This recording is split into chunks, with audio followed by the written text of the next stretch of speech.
Hello everyone, welcome to Unacademy. तो आप देख रहे होंगे कि आज हम इलेक्ट्रॉनिक्स इलेक्ट्रिकल के जितने भी एजुकेटर है सब आए हुए हैं न्यू दिल्ली में। यहाँ पे जो हम लोगों का गेट और ईएससी का अनअकैडमी का फर्स्ट टाइम ऑफलाइन सेंटर जो ओपन हो रहा है, तो इसी के लॉन्च के लिए हम लोग आए हुए हैं। तो वन बाय वन करके हम अपनी बातों को रखेंगे कि ऑफलाइन में किस टाइप की फीलिंग रहती है, ऑफलाइन में आने के क्या एडवांटेजेस है और ऑफलाइन किस तरीके से एग्जीक्यूट होने वाला है। तो सब बातें हम करेंगे, आपको बड़ा अच्छा लगेगा। इस वीडियो में लास्ट तक बने रहिएगा, हम आपको बताएंगे। अभी 19 के बारे में भी बताएंगे, इंजीनियर्स जो कॉन्क्लेव है उसमें क्या होने वाला है, तो सभी आप लोगों से डिस्कस करेंगे। तो सबसे पहले मैं अंकित सर से बात करना चाहता हूँ कि अंकित सर आप बताइए सर, आपको तो दिल्ली का एक्सपीरियंस पहले भी रहा है क्योंकि आप दिल्ली में रहे हो, दिल्ली में आप साकेत में ही चलाए हो सेंटर। तो सर अभी ऑफलाइन में सर बच्चे लोगों का फीलिंग कैसे रहने वाला है? तो सर मेरा जो फर्स्ट एक्सपीरियंस था यहाँ पे ऑफलाइन सेंटर में जब मैं अभी आया, तो मुझे मतलब काफ़ी अच्छा लगा कि जिस तरह से स्ट्रक्चर किया गया है चीज़ों को। तो मुझे कहीं ना कहीं एक डाउट ये हो रहा था, क्योंकि अब टेक्नोलॉजी इन्वॉल्व होगी, डिजिटल बोर्ड इन्वॉल्व होगा, तो ऐसा हो सकता है कि कहीं बच्चा उतना ज़्यादा एन्जॉय ना कर पाए क्लास को या विजिबिलिटी ना बने। बट क्लासरूम का स्ट्रक्चर जिस तरह से क्रिएट किया गया यहाँ पे ये है कि हर बच्चा एंगेज हो सकता है और टीचर का स्टूडेंट के साथ एक अच्छा आई कांटेक्ट बन सकता है। और ये बहुत ज़रूरी होता है, क्योंकि कहीं ना कहीं ऑनलाइन क्लासेस के अंदर बहुत सारे बच्चे ऐसे होते हैं जैसे कि आराम से बेड पे लेट के क्लास देख रहे हैं या यस। कुछ भी है, तो उतना एंगेज नहीं कर पाते हैं, थोड़ा सा आउट ऑफ टच हो जाते हैं या एक तरह से जोन आउट हो जाते हैं, क्लास को प्रोकास्टिनेट कर देते हैं, यार बाद में देखेंगे। लेकिन ऑफलाइन में क्या होता है, जब टीचर का आई टू आई कॉन्टैक्ट बनता है तो बच्चा ज़्यादा एंगेज होता है, बच्चा ज़्यादा उस चीज़ को ग्रास्प करता है। दूसरा ये भी फ़ायदा होता है ऑफलाइन में, जब बच्चा पढ़ रहा होता है तो हमारा भी एक टेक्निक क्या होता है कि हम पूरा नोट्स उसको लिखवाते हैं सारी चीज़ें, और जब बच्चा साथ यस। साथ लिखता रहता है तो ज़्यादा क्लास के साथ जुड़ा रहता है। और यहाँ पे मुझे लगता है ना सर, देखो जिस एरिया में हम लोग स्टार्ट कर रहे हैं, यहाँ पे इतने सारे एरियाज़ हैं इसके अराउंड जहाँ बच्चा एक अच्छा एकोमोडेशन ले सकता है और काफ़ी अफोर्डेबल वे में एकोमोडेशन ले सकता है, एक अच्छी फूडिंग अपने लिए अरेंज कर सकता है। और ट्रैवल का भी यहाँ पे दिक्कत नहीं है, ऑटोज़ इस तरह की चीज़ें बहुत इजीली मिल जाएंगी आपको। मेट्रो पे वो छोटी साइकिल्स वगैरह बहुत इजीली मिल जाएंगी, या इवन आप एक अपनी साइकिल भी रख सकते हो जिससे कि आप डेली यहाँ पे आकर के ट्रैवल कर सकते हो और क्लासेस अटेंड कर सकते हो। यस, तो इस सब चीज़ का तो एडवांटेज है। तो जितने लोग भी यहाँ पे क्योंकि लाडो सराय इसी सब कनेक्टेड है, तो मैक्सिमम जो स्टूडेंट लोग हैं इसी एरिया में रहते हैं, तो ज़्यादा प्रॉब्लम नहीं होगी। और हमेशा ऑफलाइन का ये एडवांटेज तो रहता है कि जब आप एक साथ जब एक सब स्टडी करते हो तो वो मोटिवेशन बना रहता है। तो मेरे को लगता है कि ऑफलाइन में किसी को ड्राइव करने की ज़रूरत नहीं पड़ती, फोर्स मोटिवेशन की नीड नहीं होती, लोग एक दूसरे को देख के मोटिवेट हो जाते हैं, प्रॉपर नोट्स बनाते हैं। सर आदित्य सर आप बताइए सर, आप तो इतने सालों तक ऑफलाइन में पढ़ाए हो, तो आपका जो एक्सपीरियंस है, क्योंकि अभी हम ऑनलाइन में 2-3 ईयर से ले रहे हैं, उसके पहले तो ऑफलाइन ही पढ़ाए हम सालों तक। बिल्कुल, बिल्कुल सर। तो ऑफलाइन में क्योंकि आप दिल्ली में भी क्लासेस लियो पहले जी, भी, तो सर दिल्ली में सर जब स्टूडेंट जब इस माहौल में आते हैं, इंडिया से हर स्टेट से आते हैं जी। क्योंकि दिल्ली सबसे मेन हब है ऑफलाइन का। तो दिल्ली में जब स्टूडेंट पढ़ता है तो आपको क्या लगता है कि दिल्ली में किस तरीके से उसको एक अच्छा फील होता है, मोटिवेशन किस तरीके से रहता है? आपको क्या लगता है कि ऑफलाइन में पढ़ने के दिल्ली में कैसे एडवांटेजेस है? सर सबसे इम्पोर्टेंट चीज़ तो ये है ना कि दिल्ली में स्टूडेंट को लेफ्ट आउट फील नहीं होता, जैसे क्योंकि यहाँ पे हर जगह के लोग आके जो हैं वो रह रहे हैं। तो बच्चों को लेफ्ट आउट नहीं लगता कि यार मैं इस पार्ट से आया हूँ तो इस पार्ट से कोई है नहीं। स्टूडेंट डिफरेंट डिफरेंट पार्ट से आते हैं, एक उनकी कम्युनिटी टाइप की यहाँ डेवलप हो जाती है and they feel welcome over here. और ऑफलाइन के जैसे अंकित सर ने बताया कि यहाँ पे एकोमोडेशन जिस एरिया में हम लोगों ने लिया है, सेंटर बहुत बढ़िया और एकोमोडेशन बहुत चीप है नियर बाय, क्योंकि यहाँ भी पास में पढ़ाता था, डिफरेंट डिफरेंट जगहों में यहाँ पे भी थे, तो एकोमोडेशन चीप है, फूड बहुत इजीली मिल जाता है। तो ये बहुत एक मतलब बच्चे के लिए हेल्प हो जाती है यहाँ पे कि अगर एकोमोडेशन चीप हो जाए तो। और दूसरा हमारा जो ऑफलाइन का मॉडल है which is different and really enjoyable, क्योंकि हाइब्रिड मॉडल है। नॉर्मली क्या होता है सर, ऑफलाइन में जैसे हम लोग पढ़ाते थे, बच्चा बीमार हो गया, वो क्लास नहीं आ पाया एक दिन, तो क्या है कि उसका छूट जाएगा, कंटिन्यूटी ब्रेक हो गई, अब वो 2 दिन के बाद टॉपिक ज्वाइन कर रहा है, बेसिक चला गया है, अब उसको समझ में नहीं आएगा। लेकिन यहाँ पे क्या होगा कि बच्चे के पास प्लस का सब्सक्रिप्शन रहेगा, तो वो पूरा का पूरा एक्सेस कर सकता है जो मिस हो गया। सपोज उसने 1-2 दिन बीमार रहा, वो जल्दी से रिकॉर्डेड में क्लास देख ले हमारी, उसके बाद आके वो ज्वाइन कर ले, तो उसकी कंटिन्यूटी बनी रहेगी। और लाइव में सर एक पीयर प्रेशर रहता है, क्लास में लाइवलीनेस रहती है, टीचर को देख के एक डर रहता है। नहीं तो क्या, जैसे अंकित सर ने बिल्कुल सही बोला, बच्चे लेटे हुए हैं, सो गए हुए हैं, पता ही नहीं घर यस। में लैपटॉप पे कैसे चल रहा है। यहाँ सामने टीचर है, एक डर बना रहता है कि नहीं जवाब देना है, और वो डर होता है कि सर कभी भी पूछ सकते हैं, एक से पूछो सब कॉपी पलट के याद करते हैं यस। यस। कि अब हमारा नंबर आ जाएगा। हाँ, तो कोई वो किससे एक पूछ ले, कब पूछ कब ले, पूछ ले, पता नहीं। हाँ जी जी जी। और एक और चीज़ है कि आपको सबसे पहले तो क्लियर कर दे कि ऑफलाइन में जैसे ऑफलाइन का जैसे ही हम वर्ड यूज करते हैं तो आपके मन में आता है कि वाइट बोर्ड में क्लासेस होती है सालों से आप देख रहे हो, लेकिन हमारी जो क्लासेस होने वाली है ऑफलाइन की वो डिजिटल बोर्ड में हम यूज करेंगे और बाद में आप उसकी रिकॉर्डेड क्लास भी देख सकते हैं। तो ये हाइब्रिड मॉडल ही रहने वाला है। तो ऐसा होता है बहुत बार कि जैसे दिल्ली में जैसे आप पढ़ते हो तो कभी ना कभी ऐसा होता है कि पूरे 1 ईयर के अंदर में कभी ना कभी 1 वीक के लिए 15 डेज के लिए कभी ना कभी हेल्थ डाउन हो गई, कभी तबीयत खराब हो गई, तो फिर लोगों को अपने नोट्स के लिए अपने फ्रेंड की कॉपी लेना पड़ता है। तो वो वाला चीज़ नहीं होगा कि आपकी वो वाली क्लासेस जो होगी बाद में रिकॉर्डेड हो जाएगी तो वो भी आप देख सकते हो, तो आपको वो वाला प्रॉब्लम भी नहीं होगा। तो ये जो हाइब्रिड जो मॉडल होगा ये आपके लिए बड़ा एडवांटेज होगा। इसमें आपकी जो प्रिपरेशन होगी बिल्कुल हैम्पर नहीं होगी। तो जो ऑफलाइन का जो एडवांटेज है वो तो मिलेगा ही, और स्पेशली जो ऑनलाइन का उसमें जो कनेक्शन है वो भी आपको मिलेगा, तो आपको डबल बेनिफिट मिलेगा। तो आप इंजॉय भी करोगे, आपका रिजल्ट भी बड़ा अच्छा आएगा, तो आपको प्रॉब्लम बड़ी कम होगी।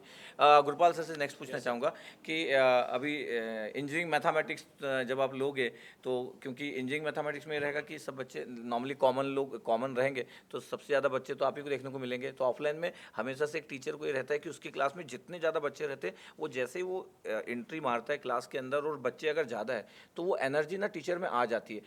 ऑनलाइन में 2 घंटा 1.5 घंटा पढ़ाने के बाद व्यक्ति को भी लगता है कि यार 2 घंटा हो गया, लेकिन ऑफलाइन में सभी को पता है कि हम दिन दिन भर पढ़ाए, 8 घंटा पढ़ाए हैं, कई बार तो 6 6 घंटे तक ब्रेक भी नहीं लेते थे। ना स्टूडेंट को ब्रेक की ज़रूरत है ना हमको ब्रेक की ज़रूरत है, वो मोटिवेशन और वो एनर्जी बनी रहती थी जो ऑफलाइन के लिए चाहिए। तो ऑफलाइन और मैथ्स में तो जब पूरे बच्चे एक साथ बैठेंगे तो सबसे बड़ा नंबर तो आप ही को मिलने वाला है। Yes, sir, तो और एक्साइटमेंट तो फुल है। और एक वर्ड यूज करते हैं अपन क्लास में नंबर ऑफ स्टूडेंट के लिए स्ट्रेंथ। कि यस बोलते हैं यार आज स्ट्रेंथ क्या है, कितनी है। तो स्ट्रेंथ वर्ड ही अपने आप में पता है कि भाई वो रिलेटेबल है कि हाँ मतलब वो स्ट्रेंथ बेसिकली स्टूडेंट की नहीं है, वो स्ट्रेंथ बेसिकली एजुकेटर की, यस फैकल्टी की। भाई एक क्लास भरी हुई लगती है तो मज़ा भी आता है। और एप्टीट्यूड और मैथमेटिक्स के साथ ये प्लस पॉइंट है कि सारी ब्रांच के बच्चे मिल जाते हैं हम लोग को। मैं एक चीज़ बस बीच में बस हाँ रोकना जी। चाहूँगा। इसमें मेरे को एक चीज़ याद आई कि जब मैं ऑफलाइन क्लास लेता था ना तो मैं हमेशा ना जैसे ही क्वेश्चन देता था उसके बाद ना मैं काउंट करता था कि लास्ट क्लास में इतने लोग थे, अगर 230 लोग थे तो मैं ये जरूर मेरे को इंटरेस्ट होता था कि यार आज 230 से कम तो नहीं है। तो मेरे को ये रहता था कि 230 से 240 हुए, 235 हुए, तो मैं बीच में टाइम निकाल के ना काउंट कर लेता था, क्योंकि 230 से अगर 210 भी हो जाते थे तो आपको पता चल जाता है ना, तो आपको लगता है कल ऐसा कुछ कम हुआ था, ऐसे कुछ क्लासेस में कुछ कमी हुई थी। तो ये टीचर को हमेशा ये वाला पार्ट भी रहता है कि बच्चे उतने ही हैं कि कम हो रहे कि ज़्यादा हो रहे हैं, और बच्चे अगर बढ़ रहे हैं फिर तो क्या बात है। हाँ कंटिन्यू। और सर एक चीज़ और है, जब नॉर्मली स्टूडेंट का एजुकेटर के साथ जो ऑफलाइन में कनेक्शन होता है ना वो बहुत ही अच्छे से बिल्डअप हो जाता है, क्योंकि आप नाम लेके बता देते हो कि भाई फलां व्यक्ति, या नाम ले लिया, जैसे अभी एक बच्चे का मैसेज आता है इसका रैंक अश्विनी, तो ऐसा नाम ले लिया तो एक कनेक्टिविटी बन जाती है। सेकंड बन जाता है सर डिसिप्लिन। एक स्टूडेंट है, आपको पता है, मतलब बच्चे को पता है कि सर मेरे को देखते हैं, तो वो एक डिसिप्लिन मेंटेन हो जाता है और वो कैरी फॉरवर्ड होते रहता है। थर्ड और सबसे इम्पोर्टेंट जो मेरे को लगता है सर ऑफलाइन में जो बहुत ज़्यादा इम्पोर्टेंट है वो ये है कि इन्वायरमेंट क्रिएट हो जाता है। एक तो एक दूसरे के साथ में एक फिर वो पता रहता है कि मैं इसी के बगल में बैठने वाला हूँ, एक वैसा पॉजिटिव इन्वायरमेंट क्रिएट हो जाता है। एक बहुत ही अच्छे इंसान ने कहा है कि आप वैसे 5 लोगों के इन्वायरमेंट में रहिए और वैसे ही एवरेज फिर आपकी लाइफ जो है वो चेंज हो जाती है। तो बच्चे को भी पता रहता है कि भाई ये मेरे बैच में, या ये मेरे जो है वो बैचमेट है जिसका रैंक भी अच्छा आने वाला है। वो फिर साथ में टेस्ट की भी प्रिपरेशन करते हैं। टेस्ट जब लिखते हैं या ऑफलाइन टेस्ट जब होता है तो उसमें भी एक बज़ क्रिएट होता है कि किसका कैसा रैंक। नोटिस बोर्ड पे जब उसका बहुत बड़ा मजा है, हाँ, नोटिस बोर्ड पे जो रैंक देखने का रैंक मजा देखने है। का मजा है। तो ये सारी चीज़ें हैं। चूंकि ये एग्ज़ाम सर कोई ऐसा डिग्री एग्ज़ाम तो नहीं है, कॉम्पिटिटिव एग्ज़ाम है, तो वो फेस करना कंपटीशन वो एक बहुत इंपॉर्टेंट है। और सर बाकी जितने हैं हमारे साथ में वो अपनी अपनी बात तो बताएंगे ही। मैं सीधे सीधे इनवाइट कर देता हूँ स्टूडेंट्स को, क्योंकि ये सर हम लोग यहाँ पर ऑफलाइन सेंटर लॉन्च कर रहे हैं बेसिकली। तो ऑफलाइन का जो दिल्ली का सेंटर है, आप सभी को 19th को आप सभी को आ जाना है। 10 बजे से सारे लोगों से मिलने का आपको मौका मिलेगा। चाहे आप कोई भी ब्रांच के इस वीडियो को देख रहे हो, आप लोगों को 19th को पहुंच जाना है। और स्कॉलरशिप टेस्ट भी है, स्कॉलरशिप टेस्ट भी आप लोगों को लिखनी है भाई। हाँ तो बिल्कुल मिस मत कीजिएगा। नेक्स्ट मैं आता हूँ दास सर के पास। सर दास सर आप बताइए, आप तो रायपुर ऑफलाइन सेंटर इतने दिन तक हैंडल किए हैं। ऑफलाइन में तो आपको पता ही है कि वो जैसे हम बात कर रहे थे कि नोटिस बोर्ड में स्टूडेंट लोगों का रैंक रहता है, और फिर वो सब 15-20 लोग जैसे एक ग्रुप बना के आते हैं, फिर देखते हैं तेरा नाम है कि नहीं इस लिस्ट में। भले चाहे वो टेस्ट में 10 लोगों का नाम रहता है, क्योंकि हम तो टॉप 10 की लिस्ट बनाते थे हमेशा, फिर हमेशा सेकंड लिस्ट में बाजू में एक लिस्ट बना देते थे, तो हमेशा कॉम्पिटिशन बना रहता था कि भाई अगले बार मेरा भी तो नाम आना चाहिए। तो वो जो ऑफलाइन का जो फील पिकता है ना, मतलब वो ऑनलाइन में उतना मिल नहीं पाता है, क्योंकि ऑनलाइन में अगर कोई एक बच्चा होशियार भी है ना तो दूसरा बच्चा उसको देख के इतना मोटिवेट नहीं होता है। लेकिन फिजिकली जब हम किसी को देखते हैं ना कि यार ये आंसर दे रहा है, तो हम ना उसको जान जाते हैं कि ये ना आंसर बहुत देता है करके, तो थोड़ा सा तो रहता है कॉम्पिटिशन वाला पार्ट। तो आप कैसे लेते हो इस चीज़ को? जी सर, बिल्कुल ऑफलाइन का इंटरेक्शन जो है वो उस लेवल का रहता है जो ऑनलाइन में हम बच्चों से नहीं कर पाते। दूसरी बात सर, रायपुर का आप याद दिलाए तो मुझे याद आया कि जिस दिन मैं रायपुर में ऑफलाइन को संभालना चालू किया था, मैं स्टूडेंट जहाँ से निकलते वहीं पे एक बड़ा सा नोटिस बोर्ड लगाया था, आपको फ़ोटो खींच के भी भेजा yes. था। वो नोटिस बोर्ड लगाने के पीछे भी मेरा एम यही था कि बच्चा जब निकलता है तो उसको दिखना चाहिए कि वो टॉप किया या फिर कोई और टॉप किया। यस। मतलब उसके साथ एक कंपटीशन की भावना चलते रहे, और जो टॉप किया उसके साथ एक मोटिवेशन भी चलता रहे। तो ये जो फीलिंग है ये सिर्फ और सिर्फ ऑफलाइन में मिलता है। मैं आज यहाँ की बात करूँ तो यहाँ जैसे अंकित सर ने बताया कि हम जो पढ़ाने वाले वो डिजिटल बोर्ड में पढ़ाने Yes. वाले हैं। देखिए, ऑफलाइन में बच्चे स्कूल लेवल पे पढ़े होंगे या फिर उससे पहले कॉलेज में पढ़े होंगे, उसके बाद उन्होंने कभी इस तरीके की टेक्नोलॉजी को यूज़ करके उस लेवल पे ऑफलाइन नहीं पढ़ा होगा जो हम यहाँ पे स्टार्ट करके पढ़ाने वाले हैं। तो आपको जो टेक्नोलॉजी मिलेगी और टेक्नोलॉजी में हमारा जो वर्क मिलेगा वो नेक्स्ट लेवल रहेगा। मुझे नहीं लगता कि इंडिया में ऑफलाइन में कोई इस लेवल पे क्लास चला रहा होगा। Yes, I तो agree. ये एक नेक्स्ट लेवल चीज़ स्टार्ट हो रहा है, और ये सारे स्टूडेंट के लिए जो ऑफलाइन का मज़ा लेना चाहते हैं, जो अपनी पूरी स्कूलिंग ऑफलाइन से ही पढ़े और वो चाहते हैं कि ऑफलाइन में ही पढ़ा जाए और टेक्नोलॉजी के साथ पढ़ा जाए जो यहाँ पे आपको मिलने वाला है। तो ये बहुत ही अच्छी बात है। तीसरा, मैं एक और चीज़ बताऊंगा सर। अभी मैं कल परसों एक इंटरव्यू ले रहा था ऑफलाइन के एक स्टूडेंट का, ऋषिकेश का। वो बोल रहा था कि सर जब हम क्लास से निकलते थे तो सिग्नल सिस्टम पढ़ के जाते थे, तो मेरा फ्रेंड जो है वो इलेक्ट्रिकल का था, वो उसको टॉपिक का नाम बताता था और उस टॉपिक में क्या क्या चीज़ें पढ़ी है और जिसको याद रखना है वो लोग डिस्कस करते हुए अपने घर पे जाते थे। तो ये जो मज़ा है, ये जो फीलिंग है, वही उन दोनों स्टूडेंट को रैंक ला के दिया इस साल। Electrical Okay. का भी उस पर रैंक आया और इलेक्ट्रॉनिक्स के बच्चे का भी रैंक आया विदिन 200। Okay. तो ये जो है ये ऑफलाइन में ही आपको मिल पाएगा। ये ग्रुप डिस्कशन, उससे आपका नॉलेज बढ़ना, ये सिर्फ ऑफलाइन पे मिल पाएगा। ऑनलाइन में हाँ ये है, लेकिन आपको वो भी वर्चुअल वर्ल्ड में मिलेगा। आपके एक ग्रुप बनाएंगे, ग्रुप बना के आप वैसा करेंगे, मिलता है, ऐसा नहीं कि नहीं मिलता है, मिलता है, लेकिन ऑफलाइन में अलग चीज़ें मिल पाएंगी। और मैं सालों तक देखा हूँ कि जब मैं पढ़ाता था तो ऑफलाइन में कई बार 10 लोगों का अपना एक ग्रुप बन जाता था क्लास के बीच में से, एक कॉलेज के रहते थे, और उन लोगों के बीच में अपना इतना कंपटीशन रहता था कि कई बार जब रिजल्ट आता था तो 10 के 10 लोग, उन लोगों का ग्रुप जो था बीआईटी के, ऐसे 10 के 10 लोग वो पूरे के पूरे आईआईटी गए एक साथ सब लोग। उस समय जब पीएसयू नहीं होता था, सिर्फ एमटेक के लिए लोग गेट की प्रिपरेशन करते थे, तो वो जो एक ग्रुप बना के भी लोग स्टडी करते हैं, कॉम्पिटिशन भी रहता है, डिस्कशन करते हुए जो लोग निकलते हैं, उसका कोई अल्टरनेटिव नहीं है। लेकिन एक चीज़ ध्यान रखिएगा, इसका ये मतलब नहीं कि ऑफलाइन ऑनलाइन से बेटर है।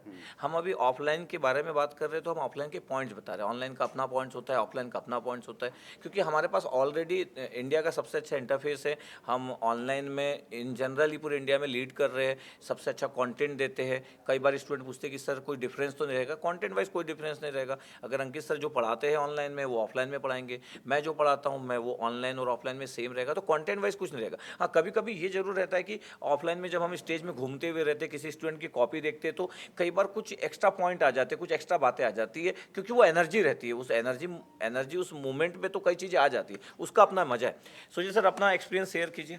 सर यहाँ पे जैसे मेन माहौल की ही बात हो रही है, तो क्लास के अंदर का भी माहौल, और जैसे कि सर लोग बात कर रहे थे कि वो साथ में आना, साथ में जाना, तो वो एक पूरा ओवरऑल एक बहुत पॉजिटिव माहौल एक होता है। एंड तो दूसरी चीज़ ये होती है कि शेड्यूलिंग की जैसे बात हो रही थी यहाँ पे, तो सर कई बार क्या होता है कि स्टूडेंट्स ना ऑनलाइन क्लास में ना वो क्लास पेंडिंग हो जाती है कि 2-3 दिन नहीं देखे, 4 दिन नहीं देखे तो बैकलॉग हो गया, 2 दिन पीछे हो गए, 3 दिन पीछे हो गए।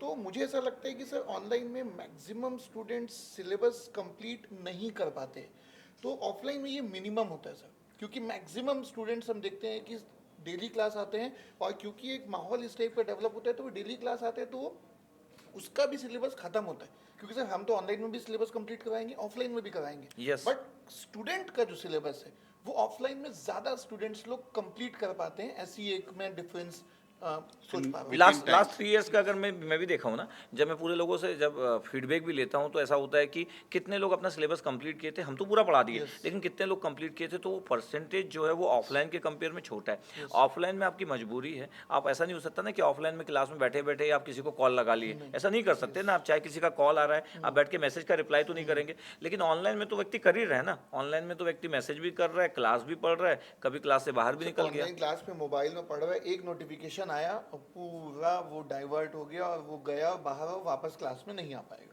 हाँ, तो ऐसा बहुत बार होता है। बहुत बार। और कभी-कभी ऐसा होता है ना हमारे ऑनलाइन हमारे ऑफलाइन में भी कि मतलब हम पढ़ा रहे हो, कभी-कभी डेरिवेशन रहते हैं। मतलब हर बार तो एंटरटेनमेंट नहीं हो सकता ना, कभी-कभी डेरिवेशन है तो वो 4 मिनट से डेरिवेशन चल रहा है। तो स्टूडेंट ऑफलाइन में पूरे प्यार से नोट करते हैं बिना डिस्टर्बेंस के। लेकिन ऑनलाइन में तो ऐसा होगा कि अगर 4 मिनट से आप डेरिवेशन बोल रहे हो, तो उसके बाद तो वो सोचेगा कि यार इस डेरिवेशन को तो मैं बाद में भी देख सकता हूँ। तो ये सब चीज़ें तो रहेगी। लेकिन ये हम चीज़ आपको क्लियर कर दें कि ऑनलाइन अपने आप में एक अलग चीज़ है, ऑफलाइन एक अलग चीज़ है। बट हम चाह रहे थे कि एक आपके पास एक ऐसा मीडियम, ये मीडियम भी रहे, क्योंकि हमारे पास ये नहीं था। और स्टूडेंट लोग की रिक्वेस्ट थी। अंकित सर आप तो समझ ही सकते हो कि स्टूडेंट लोग का ये था कि सर मैं से ऑनलाइन में स्टडी होती नहीं, कई बार कई लोगों को आई वाला प्रॉब्लम रहता है कि सर मैं इतनी देर बैठ नहीं पाता हूँ, मैं अपना सिलेबस नहीं पढ़ पाता हूँ, मैं रूम में अकेले बैठ के सर मोटिवेट नहीं हो पाता हूँ, सर मेरे को अंदर से फीलिंग नहीं आ पाती कि मैं अच्छा कर पाऊँगा, मेरे को कॉम्पिटिशन चाहिए सर अच्छा करने के लिए। तो मेरे अंदाज से इतने दिन से अनअकैडमी को रिक्वेस्ट आई रही थी कि एटलीस्ट एक ऑफलाइन सेंटर तो हो, जिससे कि जो 25% बच्चा भी मान लेते हैं कि जो ऑफलाइन ही पढ़ना चाहता है, अगर 75% बच्चा अगर आज की डेट में ऑनलाइन पढ़ना चाहता है,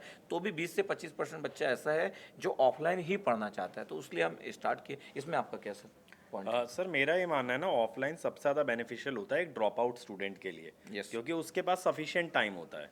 अब ऑनलाइन के आने से क्या चेंज हुआ कि पहले हम लोग सर ये देखते थे ना, ऑफलाइन से जो रैंक्स आती थी वो मेजरली ड्रॉपर्स की आती थी। कॉलेज वाला बच्चा क्या बोलता है, यार मैं तो फाइनल ईयर में निकाल ही नहीं सकता। कहीं ना कहीं बच्चा थर्ड ईयर से ही ड्रॉप के बारे में बात करने लग जाता था। Yes. लेकिन अब आज की डेट में बच्चा थर्ड ईयर में भी रैंक निकाल रहा है, जब से थर्ड ईयर अलाउ हो गया, फाइनल ईयर में भी रैंक निकाल रहा है, और ड्रॉपर तो निकाल रहा था अभी भी निकाल रहा है। तो क्या होता है कि ऑनलाइन के आने से एक ये चेंज आ गया कि अब थर्ड ईयर फाइनल ईयर वाला बच्चा भी रिजल्ट के बारे में सोच सकता है, अपनी कन्वीनियंस पे पढ़ सकता है। लेकिन ड्रॉपर के पास सर इतना सारा टाइम होता है कि पूरा दिन खाली है, तो वो एक अच्छा टाइम मैनेज नहीं कर पाता है। लेकिन अगर वो ऑफलाइन क्लास में आता है एक ड्रॉपर, तो ऑफलाइन क्लास में आपके 5-6 घंटे क्लासेस के साथ बिजी हो गए, फिर आप जहाँ पे रह रहे होगे वहाँ पे और स्टूडेंट्स भी रह रहे हैं, वहाँ ऑटोमेटिकली आपका एक डिसिप्लिन बन जाएगा कि यार अगर आप किसी रूममेट के साथ रह रहे हो और वो बैठ करके पढ़ रहा है ना, तो आपको कितना भी इंपॉर्टेंट काम हो लेकिन you will be compelled to study. ऐसा हम लोग के हॉस्टल में भी होता था जब हम लोग कॉलेज में थे यार, कि अगर एग्जाम की तैयारी एक बच्चा कर रहा है तो बाकी सभी लोग लग जाते थे, so that they are not left behind. और सर दिल्ली के अंदर ना मैंने एक जुनून देखा, मतलब इतने सारे बच्चे मुझे मिले हैं जो कि 3-3 साल 4-4 साल यहीं रहते हैं। उनका एक प्रण होता है ना कि हम घर में कदम तब रखेंगे जब हम रैंक लेके जाएंगे, हम दिल्ली से लौटेंगे ही नहीं। बट इस तरह का मोटिवेशन आपको ऑनलाइन में नहीं हो सकता, क्योंकि ऑनलाइन में आप ना एक कंफर्ट जोन में हो, आपको घर का खाना मिल रहा है, घर का एक कंफर्ट मिल रहा है, एक केयर मिल रही है। तो कहीं ना कहीं बहुत से बच्चे होते हैं सर जो वो मोटिवेशन लूज आउट कर जाते हैं। लेकिन जब आप अपना शहर छोड़ करके दूसरे शहर में शिफ्ट होते हो तो आप ऑटोमेटिकली मोटिवेटेड रहते हो कि यार मैं इतना स्ट्रगल कर रहा हूँ, मम्मी पापा का पैसा इन्वेस्ट किया है, घर से दूर रह रहा हूँ, इतना सारा प्रॉब्लम्स फेस कर रहा हूँ, तो मुझे कुछ करना है। Yes. क्योंकि otherwise it is not even worth it. तो कॉलेज वाले बच्चों के लिए मैं कहूँगा कि online is definitely a better medium, क्योंकि वो ऑफलाइन में रोज रोज ट्रैवल नहीं कर सकते। तो वो सारी चीज़ें अनअकैडमी ने पहले सॉल्व कर दी। लेकिन जो टाइम मैनेजमेंट वाला प्रॉब्लम है, जो मोटिवेशन वाला प्रॉब्लम है, वो अब हम सॉल्व कर रहे हैं by means of our offline centre. और जैसा सर ने बताया ना, टेक्नोलॉजी लेके आ रहे हैं। टेक्नोलॉजी क्यों लेके आ रहे हैं? क्योंकि सर पहले क्या होता था, हम लोग ऑफलाइन पढ़ाते थे, बहुत टाइम तो डायग्राम बनाने में चला जाता था। लेकिन आज की डेट में हम वही चीज़ एनिमेशन की फॉर्म में आपको स्क्रीन पे दिखा पाएंगे। हम आपको डायग्राम्स प्री ड्रॉन लेकर के आ सकते हैं, या जैसे सर हम क्वेश्चन कराते थे तो क्वेश्चन डिक्टेट कर रहे हाँ, कई हैं, बार तो वो question चीज़ें अब हम क्वेश्चन आपको टाइप लेकर के आते हैं। जहाँ हम 5 क्वेश्चन करा पाते थे, हो सकता है हम 10 या 15 क्वेश्चन भी आपको इजीली, मतलब 2x 3x number of question solve करा पाएं। तो ये सारे एडवांटेजेस कैरी फॉरवर्ड हो रहे हैं आपके ऑफलाइन क्लास के अंदर फ्रॉम योर ऑनलाइन। तो एक तरह से हाइब्रिड मॉडल आपको बहुत ज़्यादा बेनिफिट करने वाला है। और देखो, ये मतलब नहीं है कि अगर आपके पास प्लस सब्सक्रिप्शन है तो आपको डिफरेंट कोर्स देखना होगा। ये जितनी भी हमारी क्लासेस होंगी ये एज इट इज़ प्लस पे स्ट्रीम होंगी, वही रिकॉर्डेड फॉर्म में पढ़ा रहेगा, तो आपको सर्च करने की जरूरत नहीं है। आप जो भी कोर्स देख रहे हो आप उसी का मिसिंग लेक्चर देख सकते हो। ऐसा नहीं होगा कि मैंने पावर सिस्टम पहले कहीं पढ़ाया है तो आप ये वाला पावर सिस्टम छोड़ के उससे फॉलो करो। आप डायरेक्टली यही वाला फॉलो करेंगे। अगर किस दिन नहीं आ पाए, तबीयत खराब है, डाउन लग रही है, आप रात में पढ़ना चाहते हो, मॉर्निंग का बैच था आप रात को पढ़ लो, या रात का बैच था आप मॉर्निंग में पढ़ना चाहते हो मॉर्निंग में कवर कर लो। तो ये सारी चीज़ें रहेंगी। और फिर सर अभी हमने रिसेंटली क्या है कि इतना बेहतरीन स्टडी मटेरियल बच्चों के लिए डेवलप किया है, वो सारा स्टडी मटेरियल आपको मिलेगा। क्योंकि मुझे क्या लगता है ना, मार्केट में हमेशा से सर एक गैप रहा है कि बच्चों को ना अच्छा थ्योरी मटेरियल कभी नहीं मिला है। हर इंस्टीट्यूट का फोकस वर्कबुक्स पे बहुत ज़्यादा रहा है, वर्कबुक के अंदर भी मेनली PYQs पे काफ़ी फोकस रहा है। लेकिन अब हम आपको यहाँ पे थ्योरी बुक्स भी देंगे, रिवीजन का मटेरियल भी देंगे, वर्कबुक्स भी देंगे, और हर टीचर अपने खुद के बनाए हुए क्वेश्चंस भी आपको कराने वाला है। तो बेसिकली एक वन स्टॉप सॉल्यूशन बन जाएगा, और जो आप कम्युनिटी वाला फीलिंग मिस कर रहे थे वो आपको लगेगा। और मेरे को सर सबसे ज़्यादा मज़ेदार चीज़ क्या लगती है ना, ऑफलाइन क्लास के बाद जो बच्चा रुकता है, वो टीचर के अराउंड एक ग्रुप बन जाता है पूरा, इतने सारे बच्चे डाउट्स लेकर के आते हैं, और वहाँ पे भी ना एक कंपटीशन बनता है बच्चों में यार कि यार इसको इतने सारे डाउट आ रहे हैं, लग रहा है I am not working as hard as I should be working, मेरे को डाउट क्यों नहीं आ रहे हैं। Yes. तो वो वाला एक फीलिंग बड़ा अच्छा होता है। और टीचर के अंदर से क्या फीलिंग होता है ना, जैसे क्लास खत्म भी हो गई, एक बार को ऑनलाइन क्लास में टाइमर खत्म हो गया, हमें भी प्रेशर लगने लगता है यार कि टाइम ओवर हो गया है, we are extending the class. Yes. लेकिन यहाँ पे क्या होता है, क्लास से निकल गए, ऑफिस में बैठे हैं या क्लास में भी इवन कि हम लोग बैठे हैं, बच्चे जुड़े हुए हैं, 1 घंटा निकल गया, 2 घंटा निकल गया, पता नहीं डाउट्स में चलता पता ही नहीं चलता है वो। तो वो एक बहुत अच्छा माहौल बनता है।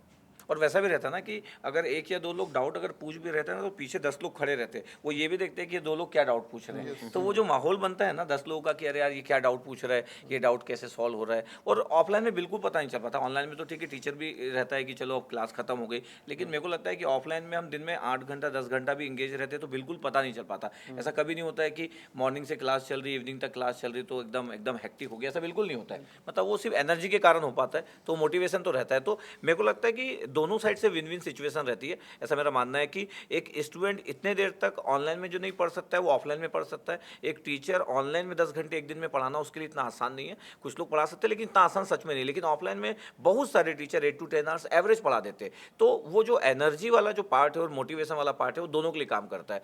तो मज़ा आएगा आप लोगों को भी और हमको भी मज़ा आएगा। आप लोगों को अगर एनर्जी अगर लोगों को देख के मिलेगी तो हमको भी आप ही लोगों को देख के एनर्जी मिलेगी। तो मेरे को लगता है कि आपको डिसअपॉइंटमेंट नाम की कोई चीज़ नहीं होगी। और दिल्ली में तो एक हब है, यहाँ तो लोग मतलब यूपीएससी का माहौल है या किसी भी चीज़ का कंपटीशन का जो माहौल है वो है। हो सकता है आपके बाजू में आप देखोगे आपके रूम के बाजू में एक यूपीएससी वाला अपनी प्रिपरेशन कर रहा है, उसको देख के भी मोटिवेशन आएगा। अलग बात है कि उसकी जर्नी अपनी अलग है, उसके सब्जेक्ट्स अलग है, लेकिन देख के तो आता ही है ना कि भाई ये भी तो अपने कॉम्पिटिशन के लिए पढ़ रहा है, मॉर्निंग से उठ रहा है। तो वो जो माहौल है वो ऑनलाइन में कभी कभी मिस हो जाता है। ये लगभग वैसी ही बात है कि एक पेरेंट्स है जो अपने बच्चों को कई बार बहुत कंफर्ट देते हैं, तो कंफर्ट में बच्चे के बिगड़ने के चांसेस बहुत ज़्यादा रहते हैं। तो बहुत बार जो रिच लोग रहते हैं वो अपने बच्चों को ज़्यादा कंफर्ट देते हैं, आई कैन अंडरस्टैंड। तो वहाँ पे कई बार उस तरीके से बच्चा ग्रो नहीं कर पाता। और बहुत सारे मिडिल क्लास फैमिली जिनकी बहुत लिमिटेशन रहती है, जो थोड़ा स्ट्रगल करते हैं, वो लोग बहुत ज़्यादा ग्रो कर पाते हैं। तो वैसे ही चीज़ है कि ऑफलाइन में अगर आपको थोड़ा सा स्ट्रगल है, आपको घर का खाना नहीं मिलेगा, आपको मेस का खाना मिलेगा, 7 दिन तो अच्छा मिलेगा नहीं, 1-2 दिन कंप्रोमाइज़ करना पड़ेगा। कई बार आपके मन का फूड नहीं मिलेगा। कई बार ऐसा हो सकता है कि घर में जो चीज़ नहीं खाते वो भी आपको कंप्रोमाइज़ करना पड़ेगा। ये स्ट्रगल का अपना मजा है जो आने वाले समय में याद भी रहेगा। तो इसके साथ जब स्टडी आप करते हो ना तो उसका अलग ही इफेक्ट पड़ता है, क्योंकि हम तो इतने सालों से देख रहे हैं। तो आदित्य सर अपना भी एक पॉइंट, लास्ट एक पॉइंट अपना रख दीजिए सर। मैं तो बच्चों को यही कहूँगा कि यार देखो आपके लिए हम हर बार अपॉर्चुनिटीज़ लाते रहते हैं। जैसे 19th को सर ने भी बताया कि इंजीनियर्स कॉन्क्लेव कर रहे हैं Yes. और उसमें स्कॉलरशिप टेस्ट भी हो रहा है यार। तो आप लोग 100% स्कॉलरशिप ले सकते हो उस टेस्ट के थ्रू। तो अगर आपको पैसे की दिक्कत है या फीस है तो आप लेकिन आपको लगता है मैं डिजर्विंग हूँ तो आप आइए टेस्ट में अपीयर करिए 19th को and you can get up to 100% scholarship also. तो हम लोग तो यार पूरी कोशिश करते ही हैं आपके साथ जी जान लगाने की। आप भी मेहनत करिए, पार्टिसिपेट करिए एंड आई थिंक ऑफलाइन जो है आपके लिए बहुत ज़्यादा हेल्पफुल रहने वाला है। जो बच्चे घर पे कंसंट्रेट नहीं कर पाते हैं, कई बच्चे होता है कि घर में एक कमरा है तो शोर रहता है, पढ़ नहीं पाते हैं, तो आपको तपस्या करनी है दिल्ली आके। आप Yes. तपस्या करिए, आपको फल मिलेगा। हम आपके साथ हमेशा जुटे रहेंगे आपकी तपस्या में हेल्प करने के लिए। बिल्कुल। तो फिर ये सेशन को अपन एंड करते हैं। तो हम लोग एक्साइटेड है, 19 को आप लोग आइए।